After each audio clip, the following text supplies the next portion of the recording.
ప్రస్తుతం రెండు తెలుగు రాష్ట్రాలు కాకుండా యావత్ భారతదేశం మొత్తం కూడాను ప్రతి ఒక్కరి చూపు ప్రతి ఒక్క తెలుగు వాళ్ళ చూపు అంతా కూడాను అమరావతి మీదే ఉంది. ముఖ్యంగా ఎందుకంటే గతంలో చూసుకున్నట్లయితే చంద్రబాబు నాయుడు 2014లో గెలిచినప్పుడు అమరావతిని ఏకైక రాజధానికి ప్రకటించిన తర్వాత, గత ప్రభుత్వం 2019లో జగన్మోహన్ రెడ్డి గెలిచిన తర్వాత 3 రాజధానులు కడతానని చెప్పేసి విశాఖపట్నం, అలాగే అమరావతి, అలాగే కర్నూలు ఈ 3 రాజధానులు నిర్మిస్తానని చెప్పేసి ప్రస్తుతానికైతే ఆంధ్రప్రదేశ్కి కొంతమేర అంటే 2014 కానీ 2014లో అమరావతి అనౌన్స్ చేసిన తర్వాత 2019లో ప్రభుత్వం మారిన తర్వాత జగన్మోహన్ రెడ్డి చెప్పిన పరిస్థితి అనేది 3 రాజధానులు కడతానని చెప్పేసి. సో దానికి సంబంధించి రాజధానికి సంబంధించి ఎలాంటి డెవలప్మెంట్ జరగలేదని చెప్పేసి కొంతమేర ఆంధ్రప్రదేశ్లో చర్చ జరుగుతుంది. ముఖ్యంగా మనం చూసుకున్నట్లయితే 2014కు సంబంధించి ఒక మ్యాప్ ఇవ్వడం కూడా జరిగింది. ముఖ్యంగా ఆ సిఆర్డీఏ పరిధి ఎంతవరకు వస్తుంది ఏంటి అనేది కూడా ఒకసారి చూసుకున్నట్లయితే, ఇక ముఖ్యంగా ఈ సిఆర్డీఏ పరిధి గురించి ప్రస్తుతం ఆంధ్రప్రదేశ్లో ఒక పెద్ద చర్చ జరుగుతుంది. అంటే కేవలం అమరావతి మాత్రమే డెవలప్ అవుతుందా? గతంలో గుంటూరు, విజయవాడను కూడా కొంతమేర డెవలప్ చేస్తానన్న పరిస్థితి ఉంది కదా. సో మరి ఏం జరుగుతుంది ఏంటి అని చెప్పేసి సామాన్య ప్రజలు సైతం అంటే డెవలప్మెంట్ అనేది ఎంతవరకు జరుగుతుందని చెప్పేసి కొంతమేర సందిగ్ధంలో ఉన్న పరిస్థితి అయితే నెలకొంది. ముఖ్యంగా మనం ఒకసారి చూసుకున్నట్లయితే అసలు సిఆర్డీ అంటే capital region development authority and capital area. So మొత్తానికి ఆయా ప్రాంతం, రాజధాని ప్రాంతంలో దాదాపుగా మొత్తం ప్రజలందరూ కలిపి 33,000 ఎకరాలు అక్కడ ఇవ్వడం జరిగింది. అంటే అమరావతి నిర్మాణం కోసం పూర్తి చేయడానికి కోసం మొత్తం 33,000 ఎకరాలు ఇచ్చారు. ఇక పూర్తయి డెవలప్మెంట్ ప్రాసెస్లో మొత్తం పూర్తయి ఈ 33,000 ఎకరాల్లో డెవలప్మెంట్ అనేది పూర్తయి ఆ ప్రాసెస్లో ప్రభుత్వం దగ్గర మిగిలే భూమి మనం ఒకసారి చూసినట్లయితే 7,240 ఎకరాలు మాత్రమే మిగిలే అవకాశం ఉంది. ఇక మొత్తం సిఆర్డీఏ పరిధిని ఒకవేళ కొలిసి చూస్తే కనుక డెవలప్ చేసే ప్రక్రియలో అమరావతి రీజన్ అనేది దాదాపుగా 55,000 ఎకరాలు విస్తరించే పరిస్థితి ఉంటుంది. ఎందుకంటే అమరావతి రాజధాని అంటే ఆ రీజియన్ అంటే సిఆర్డీఏ పరిధి అంటే కేవలం అమరావతి మాత్రమో లేదంటే గుంటూరు మాత్రమో, అమరావతి చుట్టుపక్కల ఆ కరకట్ట ప్రాంతాల్లో ఉన్న 29 గ్రామాలు మాత్రమో కాదు. అంటే దాదాపుగా 55,000 చదరపు కిలోమీటర్ల మేర ఈ యొక్క ఏదైతే అమరావతి రీజన్ ఉందో అది విస్తరించే అవకాశం కనిపిస్తుంది. మొత్తంగా మనం చూసుకుంటే ఇక రాజధాని విస్తీర్ణం, కేవలం రాజధాని విస్తీర్ణమే చూద్దాం. అంటే సిఆర్డీఏ పరిధి కాకుండా కేవలం రాజధాని విస్తీర్ణం చూసుకున్నట్లయితే దాదాపుగా 8,603.32 చదరపు కిలోమీటర్లు ఉండే అవకాశం కనిపిస్తుంది. అంటే దాదాపుగా 8,40,000 పైన. ఇక మనం చూసుకున్నట్లయితే ఇటుపక్క కృష్ణా జిల్లా, అటుపక్క గుంటూరు జిల్లా కూడా రెండు కలిసి దాదాపుగా కృష్ణానది మాత్రమే అడ్డు కాబట్టి, సో ఒకసారి మనం చూసుకున్నట్లయితే దాదాపుగా కృష్ణా జిల్లాలో 30 మండలాల్లో దాదాపు 4,815.35 చదరపు కిలోమీటర్ల భూమి తీసుకుంటారు. అంటే ఇదంతా డెవలప్ చేసే ప్రాసెస్లోనే అనుకోవచ్చు. ఇక గుంటూరు జిల్లాలో 26 మండలాలు అనమాట.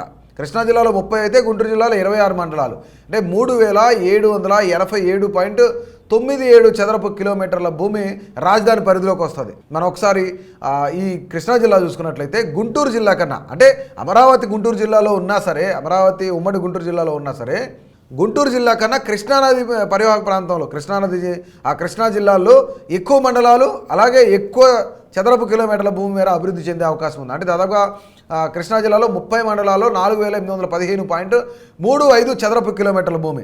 ఇక గుంటూరు జిల్లాలో మనం చూసుకున్నట్లయితే 26 మండలాల్లో 3,787.97 చదరపు కిలోమీటర్ల భూమి రాజధాని పరిధిలోకి వస్తుందన్నమాట. ఇదంతా డెవలప్ చేసే ప్రక్రియలో ఉంటుంది. సో డెఫినెట్లీ ఇక ఈ మొత్తంలో చూసుకున్నట్లయితే 2,017.23 చదరపు కిలోమీటర్ల విస్తీర్ణంలో అమరావతి నగరం, అంటే కేవలం అమరావతి నగరం మాత్రమే చూసుకున్నట్లయితే 2,000 పైచిలకు చదరపు కిలోమీటర్లు అమరావతి నగరం అభివృద్ధి చెందితే దాని చుట్టూ ఒక భారీ మహానగరమే రూపాంతరం చెందే అవకాశం కనిపిస్తుంది.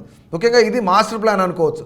ఇక 2030 నాటికి 2030 నాటికి దాదాపుగా ఈ మహానగరం విస్తరిస్తే, ఇప్పుడు హుడా ఎట్లయితే విస్తరించిందో హైదరాబాద్ను కేంద్రంగా చేసుకొని ఇప్పుడు నాంపల్లి రెవెన్యూ డివిజన్ ఇవన్నీ ఉన్నాయి, రెవెన్యూ డిస్ట్రిక్ట్ ఇవన్నీ ఉన్నాయి. సో దాన్ని కేంద్రంగా చేసుకొని హైదరాబాద్ మహానగరం ఎట్లా విస్తరించిందో 2030 నాటికి సేమ్ యాజ్ ఇట్ ఈస్గా కూడా ఖచ్చితంగా అక్కడ ఆ ఏరియాలో అంటే అమరావతి రీజన్ సిఆర్డీఏ పరిధంతా కూడాను ఒక పెద్ద మహానగరంగా ఉండే అవకాశం కనిపిస్తుంది. దాదాపుగా ఇందులో నివసించే ప్రజల సంఖ్య మనం చూసుకున్నట్లయితే 30 లక్షలు చేరతారని చెప్పేసి అప్పట్లోనే 2014లోనే అంచనా వేసిన పరిస్థితి నెలకొంది.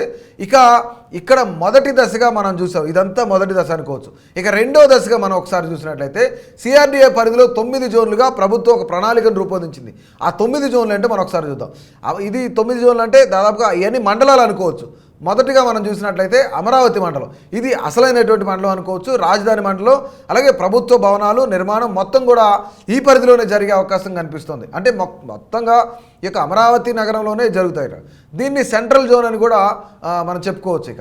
ఇక ఈ సెంట్రల్ జోన్లో మనం చూసుకున్నట్లయితే దాదాపుగా అమరావతి, వెలగపూడి, మంగళగిరి, తాడేపల్లి, ఇక ఈ డివిజన్లన్నీ వస్తాయి. విజయవాడ అర్బన్, విజయవాడ రూరల్, అంటే గన్నవరం కూడా వస్తుంది అనమాట. ఇక పెనమలూరు, ఇబ్రహీంపట్నం, తాడికోటతో సహా ఇవన్నీ కూడాను అమరావతి రీజన్ కింద వచ్చే అవకాశం కనిపిస్తుంది. సో డెఫినెట్లీ వస్తాయన్నమాట. ఇక మధ్య మండలం, తూర్పు మండలం, మొవ్వ, తోట్లవల్లూరు, ఉయ్యూరు, అలాగే గుడివాడ, పామర్రు, ఈ ప్రాంతాలన్నీ సిఆర్డీఏ పరిధిలోకి వస్తూ ఉంటాయి అన్నమాట. ఇక మనం ఇక్కడ చూసుకున్నట్లయితే ఈశాన్య మండలం కింద ఒకసారి చూద్దాం. గన్నవరం ఎయిర్పోర్ట్, ఇందులో ఈశాన్య మండలాల్లో గన్నవరం ఎయిర్పోర్ట్ వస్తుంది. అలాగే ఉంగుటూరు, ఇక మధ్య మండలం. మధ్య మండలం అంటే ఆల్మోస్ట్ ఇక సెంట్రల్ అనుకోండి. ఇక అమరావతికి సంబంధించి ఆ సెంట్రల్ జోన్లో ఉండేది కూడా మధ్య మండలం అనుకోవచ్చు. ఇక ఒకసారి ఉత్తర మండలం మనం చూసుకున్నట్లయితే అటు అంటే ఖమ్మం బోర్డర్ వరకు ఉత్తర మండలం జీకొండూరు, నూజివీడు, మైలవరం, ఆగిరిపల్లి, ఇవన్నీ కూడాను ఈ మండలం కిందకు వచ్చే అవకాశం ఉంది. అంటే ఇవన్నీ కూడాను ఉత్తర మండలం కింద వస్తాయి, ఈ 4 మండలాలు కూడాను. ఆగ్నేయ మండలం ఏముందో చూద్దాం ఒకసారి. అంటే గుంటూరుకి ఆగ్నేయంగా ఉండేది, ఒకసారి అమరావతికి ఆగ్నేయంగా ఉండేది మనం ఒకసారి చూసినట్లయితే పొన్నూరు, చేబ్రోలు, ఇక వంటి చెరుకూరు, చుండూరు, అమృతలూరు, బట్టిప్రోలు, వేమూరు, రేపల్లె, తెనాలి, దుగ్గిరాల, ఇవన్నీ కూడాను ఆల్మోస్ట్ ఆగ్నేయ మండలం కింద వచ్చే అవకాశం ఉంది. సో ఇవన్నీ కూడాను డెవలప్ చెందుతాయన్నమాట. గతంలో మాస్టర్ ప్లాన్ ఏదైతే ఇచ్చారో ఆ మాస్టర్ ప్లాన్కి దీటుగానే ఈ ప్లాన్ మాస్టర్ ప్లాన్ అనుకోవచ్చు మనం ఖచ్చితంగా. ఎందుకంటే గతంలో మాస్టర్ ప్లాన్ని కొంతమేర ఎవరైతే నిపుణులు ఉన్నారో వాళ్ళందరూ పర్యవేక్షణలో వాళ్ళందరూ కూడాను ఈ యొక్క మాస్టర్ ప్లాన్ ఇవ్వడం జరిగింది. ముఖ్యంగా మనం చూసుకున్నట్లయితే ఇక నైరుతి మండలానికి ఒకసారి వద్దాం. నైరుతి మండలంలో దాదాపుగా పెద్దకూరపాడు, సత్తెనపల్లి, అచ్చంపేట, క్రోసూరు, సో ఇవన్నీ కూడాను నైరుతి మండలంలోకి వచ్చే ఛాన్సెస్ అయితే కనిపిస్తుంది. ఇవన్నీ సిఆర్డీఏ పరిధిలోనే ఉంటాయి, ఇవి కూడా డెవలప్ అవుతాయి. ఇక 8వది మనం చూసినట్టయితే దక్షిణ మండలం గుంటూరు నగరం, అలాగే పెద్దకాకాని, ఫిరంగిపురం, మేడికొండూరు, ప్రత్తిపాడు, గొల్లపాడు, ఇవన్నీ కూడాను ఆల్మోస్ట్ మనం చూసినట్లయితే దక్షిణ మండలంలోకి వస్తాయి. సో ఇవి కూడా సిఆర్డీఏ పరిధిలో నుంచి డెవలప్ అవుతాయి అనమాట. ఇక చివరిగా పశ్చిమ మండలం మనం చూసుకున్నట్లయితే జగ్గైపేట, పెనుగంచిప్రోలు, వచ్చవాయి, చందర్లపాడు, నందిగామ, కంచికచర్ల, ఇవన్నీ కూడాను ఆల్మోస్ట్ పశ్చిమ మండలంలోకి వస్తాయి. ఈ పశ్చిమ మండలం అంతా కూడాను మనం చూసుకున్నట్లయితే వెస్ట్ జోన్లో డెవలప్ చేస్తారనమాట. ఇక ఇవన్నీ మండలాలు, డివిజన్లు ఇవన్నీ పక్కన పెడితే ఇంకోటి మనం చూద్దాం ఒకసారి. 2 టైర్ సిటీ ఏదైతే ఉందో, 2వ శ్రేణి పట్టణాలు, అంటే అమరావతి తర్వాత అత్యంత డెవలప్ చేయాల్సిన అవసరం ఉన్న నగరాలు ఏవైతే మనం చూద్దాం ఒకసారి. ఈ ప్లేస్లో ముఖ్యంగా ఇవన్నీ ఉన్నాయని కూడా మనం చెప్పుకోవచ్చు. ఇవన్నీ సిఆర్డీఏ పరిధిలోనే అభివృద్ధి చెందుతాయి.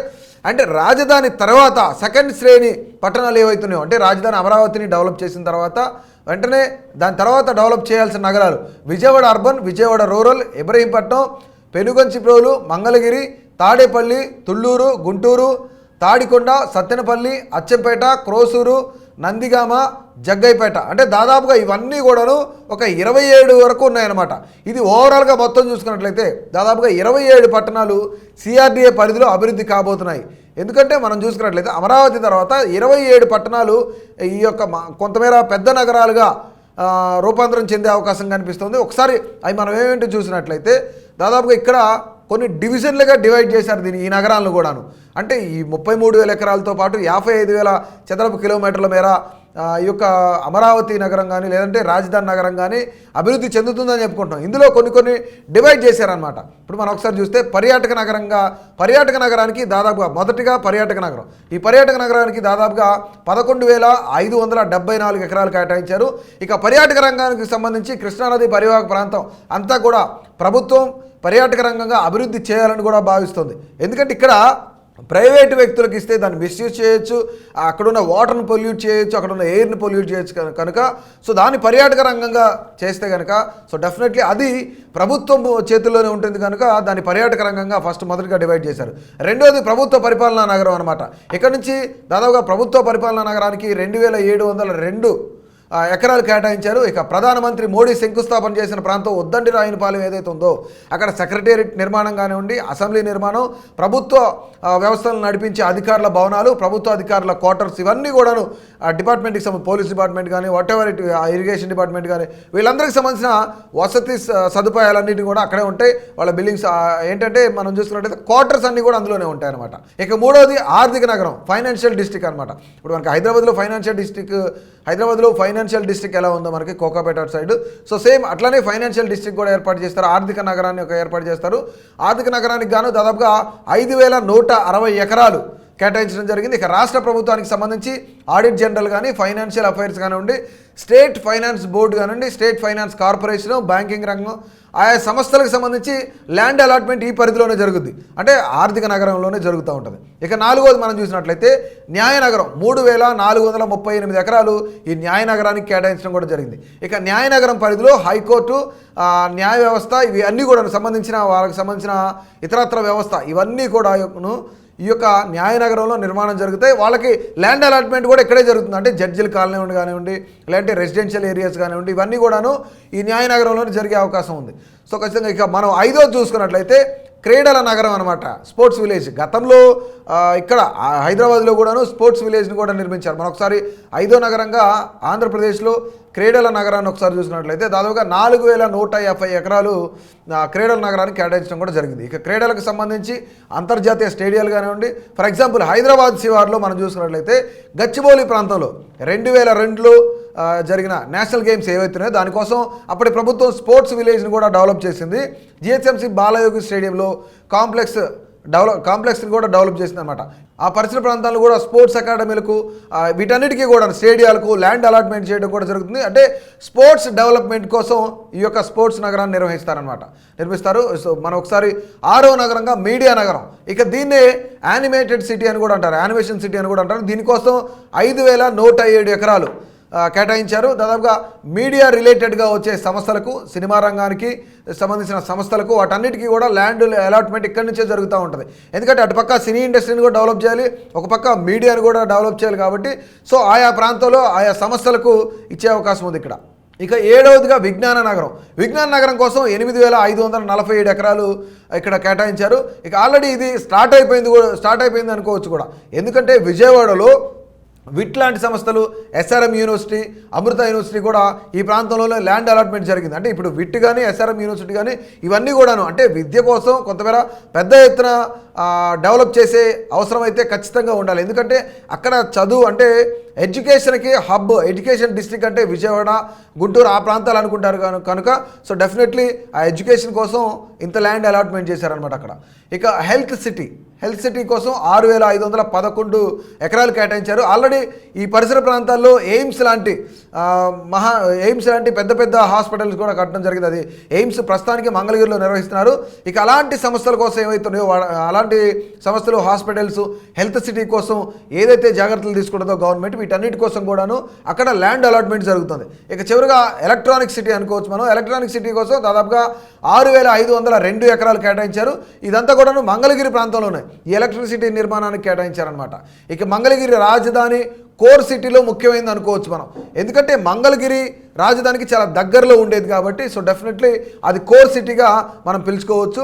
చాలా తొందరగా డెవలప్ అయ్యే నగరాల్లో ఏదైనా ఉందంటే మొదటిగా మనం మంగళగిరి అని కూడా చెప్పుకోవచ్చు. ముఖ్యంగా ఈ ప్రాంతాలన్నీ కూడాను ఆల్మోస్ట్ అటుపక్క మచిలీపట్నం వరకు, ఇటుపక్క ఖమ్మం బోర్డర్ వరకు, ఇటుపక్క కోదాడ అంటే ఇటు నల్గొండ బోర్డర్ వరకు, ఇక ఇటుపక్క మనం చూసుకున్నట్లయితే ఆల్మోస్ట్ 3 వైపులా అటు ఖమ్మం, ఇటు మచిలీపట్నం, అలాగే ఇటు Kodad border, at the same time మళ్ళీ ఉమ్మడి గుంటూరు జిల్లా అంతా కూడా ఆల్మోస్ట్ సిఆర్డీఏ పరిధిలోకి వస్తుంది. దాదాపుగా 55,000 చదరపు కిలోమీటర్లు ఈ యొక్క సిఆర్డీఏ ప్రాంతం అంతా కూడాను విస్తరించి ఉంటుంది. సో డెఫినెట్లీ నిజంగా ఈ మ్యాప్ పరంగా, ఈ యొక్క మాస్టర్ ప్లాన్ పరంగా అభివృద్ధి జరిగితే కనుక సో డెఫినెట్లీ ఆంధ్రప్రదేశ్ రాజధాని అని చెప్పుకోవడానికి దేశవ్యాప్తంగా కూడాను అదొక ఎక్కువగా ఉండే ఛాన్స్ అయితే కనిపిస్తుంది. ఆంధ్రప్రదేశ్ రాజధాని అమరావతి అని చెప్పుకోవడానికి ప్రతి ఒక్కరు కూడా గర్వంగా చెప్పుకునే అవకాశం కూడా కనిపిస్తుంది.